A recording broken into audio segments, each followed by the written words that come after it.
بسم اللہ الرحمن الرحیم۔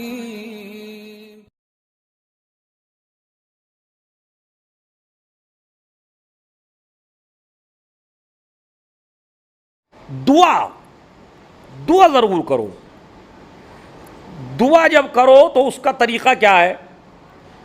جب مغفرت کی دعا کرو تو پہلے اپنے لیے کرو، پروردگار مجھے معاف کر دے، اس کے بعد دوسرے کے لیے کرو، پروردگار اسے بھی معاف کر دے، لیکن پہلے اپنا نام لو، پروردگار مجھے معاف کر دے۔ اسی لیے قرآن نے کہا ربنا اغفر لی ولوالدی وللمؤمنین یوم یقوم یہ دعا کا اصول ہے۔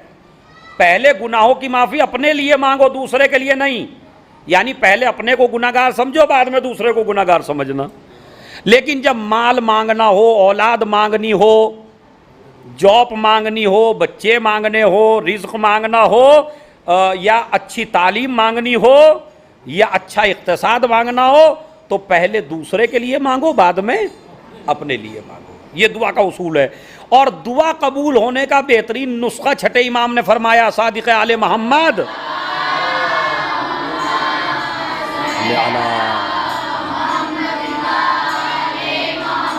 انہوں نے فرمایا اگر کسی مومن کی دعا قبول نہیں ہوتی ہے تو ایک تو ہے کہ روزے میں دعا کرے تو اللہ قبول کرے گا، دوسرا کیا ہے؟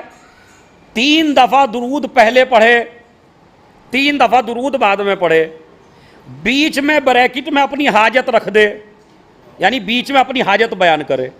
امام فرماتے ہیں اگر کوئی دعا درود کے بیچ میں پڑھی گئی ہے، یعنی پہلے 3 دفعہ درود پھر آخر میں 3 دفعہ درود، بیچ میں مومن نے کہا مجھے یہ ضرورت ہے، تو امام فرماتے ہیں یہ دعا اللہ کبھی رد نہیں کرتا۔ ایک تو روزے دار کی دعا رد نہیں ہوتی، ایک جو اس طریقے سے دعا کرتا ہے اس کی بھی دعا رد نہیں ہوتی۔ کیا طریقہ ہے؟ پہلے درود بعد میں درود، 3 دفعہ، پھر اپنی حاجت۔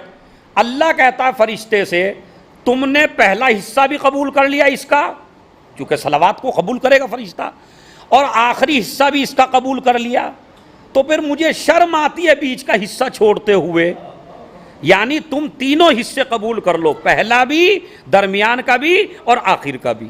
یہ دعا بڑی ضروری ہے، دعا عبادت ہے، اپنے پروردگار سے دعا ضرور کیا کریں۔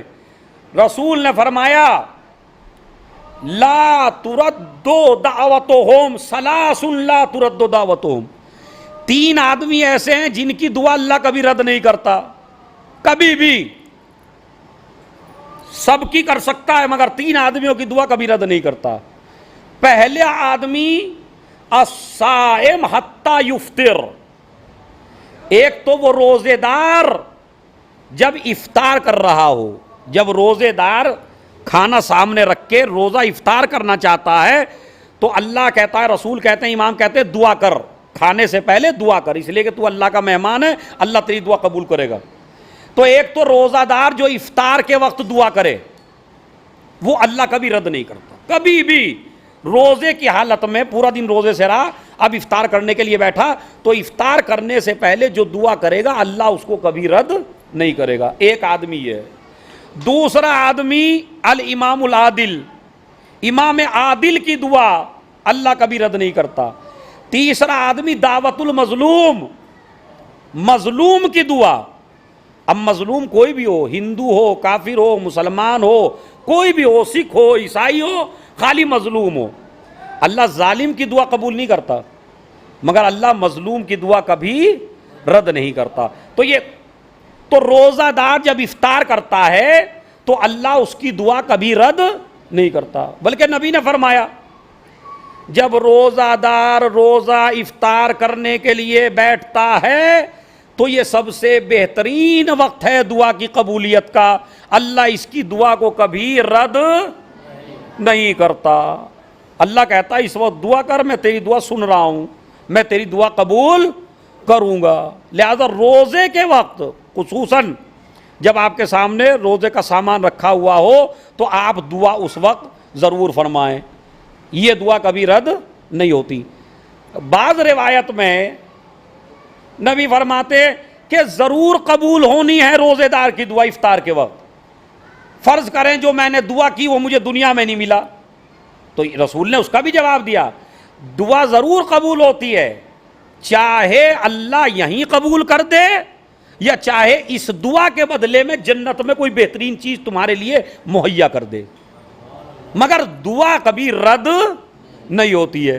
اور جب آپ دسترخوان پہ بیٹھیے اور دسترخوان پہ بیٹھنے کے بعد جب آپ دعا کرتے ہیں تو بڑا عجیب و غریب ہے اس میں روایت میں لفظ کہ دعا پڑھیے آپ، بسم اللہ الرحمن الرحیم، اللہم لک صمت وعلی رزقک افطرت وعلیک توکلت۔ کیا ہے دعا پڑھ کے بتائیے؟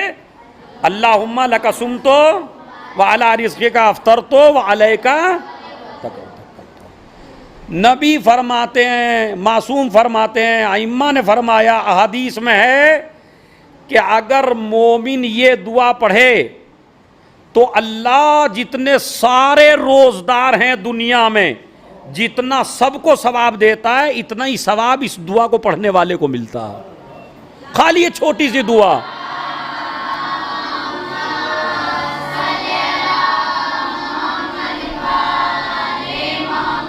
یہ چھوٹی سی دعا ہے، اللہم لک صمت وعلی رزقک افطرت وعلیک، پروردگار میں نے تیرے لیے روزہ رکھا ہے، کسی اور کے لیے نہیں رکھا، میں تیرا ہی رزق کھا رہا ہوں معبود، مجھے تیرے اوپر ہی بھروسہ ہے، مجھے کسی اور کے اوپر بھروسہ۔ تو اس دعا کو پڑھنے کا کتنا ثواب ہے؟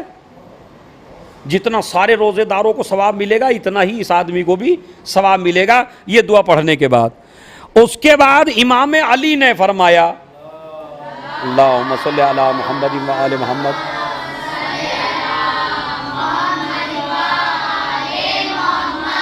وہ فرماتے ہیں جب پہلا لقمہ اٹھائے روزے دار کھانے کے لیے، پہلا لقمہ اٹھائے تو یہ جملہ کہے، یا واسع المغفرت اغفر لی۔ ناظرین اس کو محفوظ کریں، یا واسع المغفرت اغفر لی، اے بخشنے والے، اے بہت زیادہ معاف کرنے والے، بہت زیادہ بخشنے والے، مجھے بھی بخش دے، اغفر لی، مجھے بخش دے۔ تو یہ اس وقت کہے جب آدمی ایک لقمہ، پہلا لقمہ اٹھائے اور کھانے کے لیے تیار بیٹھا ہو، تو اس وقت یہ جملہ کہے تو اللہ اس کو روزے ہی کے وقت اس کو گناہوں سے پاک کر دے گا۔ جب گناہوں سے پاک ہو جائے گا تو اب جس کے لیے بھی دعا کرے گا وہی اس کی دعا قبول ہوگی، اس لیے کہ اللہ نجس زبان کی دعا قبول نہیں کرتا، پاکیزہ زبان کی دعا قبول کرتا ہے۔ پاکیزہ زبان اسی کی ہوتی ہے جو حرام سے اپنے کو بچائے رکھے۔ یہ دعا ہے۔ تیسری دعا جس کا بہت زیادہ ثواب ہے، معصوم نے فرمایا اگر یہ دعا پڑھ لی جائے روزے کے وقت تو پھر آدمی ایسے ہوتا ہے جیسے ماں کے پیٹ سے ابھی پیدا ہوا ہو۔ اور میں ناظرین کرام سے یہ دعا خصوصی توجہ کے ساتھ چاہتا ہوں کہ یہ آپ نوٹ کریں، اسے لکھیں، اور خالی کھانا دیکھنے کے بعد کھانے پہ ٹوٹ نہیں پڑنا، بلکہ کچھ دعائیں پڑھنی ہیں، اور 2-3 منٹ میں دعائیں ختم ہو جاتی ہیں۔ دوسری دعا کیا ہے جو معصوم نے فرمائی؟ یا عظیم و یا عظیم انت الہی لا الہ غیرک، یا عظیم و یا عظیم انت الہی لا الہ غیرک، اغفر لی الذنب العظیم فإنہ لا یغفر الذنب العظیم الا العظیم۔ اگر یہ دعا پڑھ لی تو سارے گناہ معاف ہو جاتے ہیں، ایسا ہو جاتا ہے جیسے ماں کے پیٹ سے پیدا ہوا ہو۔ کیا مطلب؟ پروردگار میرا گناہ بہت بڑا ہے، مگر اس میرے بڑے گناہ کو کوئی معاف نہیں کر سکتا مگر وہی معاف کر سکتا ہے جو عظیم ہو، اور عظیم تیرے علاوہ کوئی نہیں ہے۔ لہذا یہ دعا پڑھنی چاہیے۔ اور افطار اور سحر کے وقت انا انزلنا نہ بھولیے، بالکل ضرور بھی ضرور انا انزلنا پڑھیے۔ جیسے ہی کھانا سامنے ہو انا انزلنا پڑھیے، ایک دفعہ انا انزلنا، اور جب سحری کھاؤ تو بھی ایک دفعہ انا انزلنا۔ ہمارے چوتھے امام امام زین العابدین علیہ الصلوۃ والسلام نے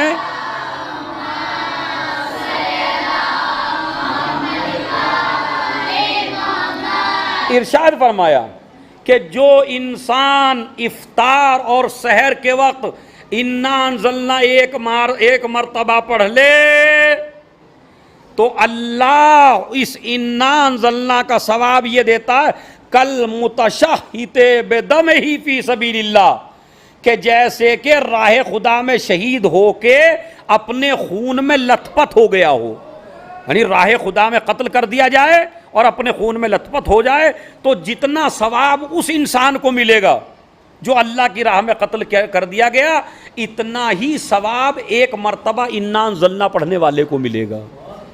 تو ہمیں انا انزلنا پڑھنی ہے، دعا پڑھنی ہے، روزے کے وقت دعا کرنی ہے، چونکہ اللہ کا مہمان ہوں میں، اس لیے میری دعا اللہ ضرور قبول کرے گا۔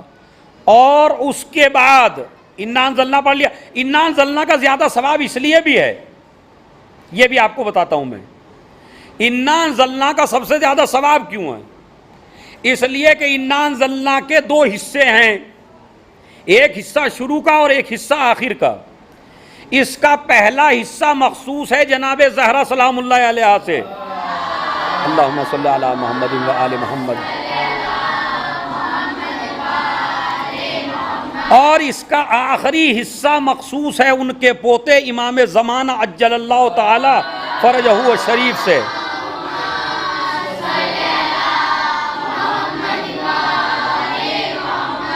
لہذا کتنے حصے ہیں انا انزلنا کے؟ دو۔ انا انزلناہ فی لیلۃ القدر، لیلۃ القدر سے مراد کیا ہے؟ جناب زہرا سلام اللہ علیہا، اس لیے کہ جتنے بھی دن ہیں وہ ائمہ سے مخصوص ہیں، اور رات جناب زہرا سلام اللہ علیہا، شب قدر جناب زہرا سلام اللہ علیہا سے مخصوص ہے۔ تو انا انزلناہ فی لیلۃ القدر، تو آدھا حصہ مخصوص ہے جناب زہرا سے اور آدھا حصہ مخصوص ہے امام زمانہ سے، لہٰذا یہ سورہ اس وجہ سے بڑی اہمیت کا حامل ہے۔ اور خود رمضان المبارک میں پڑھنے کا اس کا ثواب اس لیے کہ اس میں تذکرہ ہے کہ ہم نے اسی شم قرآن کو۔ ناظرین کرام، سحر کی طرف بہت زیادہ توجہ، جو دعائیں سحر میں پڑھی جاتی ہیں، جو دعائیں روزے کے وقت پڑھی جاتی ہیں، آپ کا سونا عبادت ہے، آپ کا جاگنا عبادت ہے، آپ کا اٹھنا عبادت ہے، آپ کا بیٹھنا عبادت ہے، آپ کے سانس لینے میں تسبیح کا ثواب ہے۔ اور پھر مولا علی نے اس خطبے کے اینڈ میں فرمایا، میں نے پوچھا یا رسول اللہ یہ بتائیے کہ اس رمضان المبارک میں سب سے بہترین چیز کیا ہے؟ نبی نے فرمایا الورع عن محارم اللہ، ان چیزوں سے بچنا جو اللہ نے حرام کی ہیں، یعنی حرام چیزوں سے بچو گے تو یہ روزے میں سب سے بہترین کام ہے۔ اس کے بعد نبی رونے لگے۔ مولا نے پوچھا یا رسول اللہ آپ کیوں رو رہے ہیں؟ کہا مجھے وہ وقت یاد آ رہا ہے کہ جب اسی رمضان المبارک میں یہی مہینہ ہوگا اللہ کا برکت کا اور رحمت کا مہینہ، مگر شقی ترین، بدترین، اشقى الاولین والآخرین عبد الرحمن ابن ملجم تمہارے سر پہ زہر کی تلوار، زہر سے بجھی ہوئی تلوار لگائے گا اور آپ کی داڑھی خون سے سیراب ہو جائے گی۔ ناظرین کرام سے گزارش ہے اس رمضان المبارک کو بڑے اچھے سے گزاریں۔ تو امام علی نے کہا کہ یا رسول اللہ یہ بتائیے کیا میرا دین فی سلامت من دینی، کیا میرا دین سالم رہے گا؟ نبی نے فرمایا ہاں تیرا دین سالم رہے گا۔ پھر نبی نے جوش میں کہا اے علی من قتلک فقد قتلنی ومن سبک فقد سبنی ومن ابغضک فقد ابغضنی، جس نے تجھے قتل کیا اس نے مجھے قتل کیا۔ تو ناظرین کرام سے توجہ ہے، جو رسول کا قاتل ہو وہ کبھی جنت میں نہیں جا سکتا۔ نبی کہہ رہے ہیں جو تیرا قاتل ہے وہ میرا قاتل ہے، جو تیرے سے دشمنی رکھے وہ میرے سے دشمنی رکھتا ہے، جو تجھے گالیاں دے، اب جو بھی علی کو گالیاں دے وہ ایسے ہی ہے جیسے نبی کو گالیاں دی، اس لیے کہ تو مجھ سے ہے، تو میرا نفس ہے، تو میری روح ہے، تجھ سے جنگ مجھ سے جنگ ہے، تجھ سے صلح مجھ سے صلح ہے۔ اللہ نے نبوت کے لیے سب سے بڑا درجہ مجھے دیا ہے اور سب سے امامت کا درجہ تجھے دیا ہے، امامت کے لیے تجھے چنا ہے۔ فمن انکر امامتک، جو تیری امامت کو تسلیم نہ کرے وہ ایسے ہی ہے جیسے اس نے میری نبوت کو تسلیم نہیں کیا۔ لہذا جو علی کو پریشان کرے اس نے مجھے پریشان کیا، جو علی سے دشمنی رکھے اس نے مجھ سے دشمنی رکھی۔ یہ نبی نے خطبہ تمام کیا، خطبہ شعبانیہ کے نام سے یہ خطبہ ہماری کتاب موجود ہے۔ ناظرین کرام سے گزارش ہے کہ گوگل پہ سرچ کر کے اس خطبے کو انگریزی میں بھی ٹرانسلیٹ موجود ہے۔ اللہم صل علی محمد وآل محمد، اللہم صل